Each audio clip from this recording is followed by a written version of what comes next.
નમસ્કાર મિત્રો, આજે એક મારે ખાસ અગત્યની અને બધાને લાભ થાય એવી આર્થિક લાભ થાય એવી વાત કરવી છે। જે લોકો પ્રાઇમરી માર્કેટમાં આઈપીઓ એપ્લાય કરવાનું કામ કરે છે એ લોકોના માટે આ ખાસ ઉપયોગી માહિતી આપવા જઈ રહ્યો છું। તમે લોકો તમારા સેવિંગ્સ બેંક એકાઉન્ટમાંથી આઈપીઓ ભરતા હોય છે અને એ બેંકોનું વ્યાજ વધીને 3થી 4%, 5% સુધીનું વ્યાજ હોય છે। મારે કહેવાનું એ છે કે તમારી બેંક જો સેવિંગ્સનું વ્યાજ 3થી 5% આપતી હોય અને એમાં તમે જો આઈપીઓ ભરતા હો તો એ વ્યાજ ઘણું ઓછું છે। હવે ઘણી બધી એવી બેંકો આવી ગઈ છે અત્યારે કે જે 8% સુધીનો વ્યાજ પણ આપે છે અને આઈપીઓ પણ ભરવા દે છે। એટલે એવી પણ પરિસ્થિતિ છે કે તમે 10થી 20 લાખ રૂપિયાનું જો આઈપીઓમાં રોકાણ કરી રહ્યા હો તો તમને વ્યાજનો લાભ પણ જબરજસ્ત મળી શકે છે, કેમ કે 3થી 5% વ્યાજ અને 8% વ્યાજ વચ્ચે ઘણો બધો ફરક હોય છે। એફડી પણ થાય છે, એફડી ઓડી પણ થાય છે અને એફડી ઓડી ઉપર પણ તમે એપ્લિકેશન કરી શકો છો। ખાસ જોવાનું એ છે કે તમારી બેંક કઈ છે, કેટલું વ્યાજ આપે છે અને કઈ બેંકમાં જવાથી તમને વધુ વ્યાજ મળશે। એટલે આ એક ફેરફાર તાત્કાલિક તમારે મારી દ્રષ્ટિએ કરવો જોઈએ।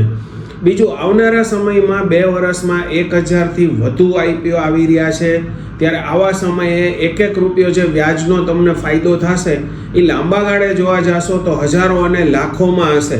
એટલે મારો આ વિડીયો દ્વારા એટલો જ કહેવાનો મતલબ છે કે તમને વ્યાજનો મોટો લોસ જઈ રહ્યો છે। ઘણી બધી પ્રાઇવેટ બેન્કો 8% સુધીના વ્યાજ આપે છે અને એની ઉપર આઈપીઓ પણ ભરવા દે છે, એટલે તમારી એફડીની એફડી પણ રહેશે, તમે આઈપીઓ પણ એપ્લાય કરી શકશો અને વ્યાજે પણ મળશે।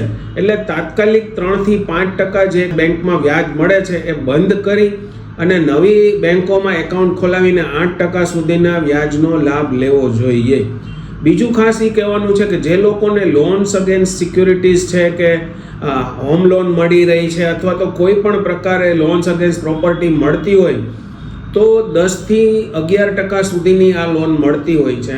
આ લોન પણ તમે ઉપાડી વ્યાજે લોન લઈ અને ઈએમઆઈ ભરીને એ પૈસા તમે બેંકમાં 8%માં એફડી મૂકી અને એના ઉપર જો તમે આઈપીઓ ભરશો તો તમને લાંબે ગાળે સ્પ્રેડ ઇન્ટરેસ્ટનો 3% લોસ છે, પણ ઘણી વખત આઈપીઓ લાગી જાય તો આ લાભ મોટો મળે છે। એટલે એવું પણ કહી શકાય કે તમે લોન લઈને પણ એફડી મૂકીને એના ઉપર આઈપીઓ ભરો તો તમને જબરજસ્ત ફાયદો થશે।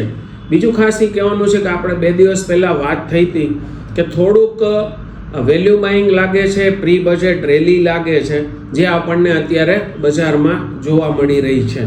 મારી આ બધા મિત્રોને વિનંતી છે કે મારા આ વિડીયોને વાયરલ કરજો, લાઈક કરજો, સબસ્ક્રાઈબ કરજો અને બને એટલું શેર કરજો। કોઈ પણને આ વિડીયોથી લાભ થઈ શકે છે।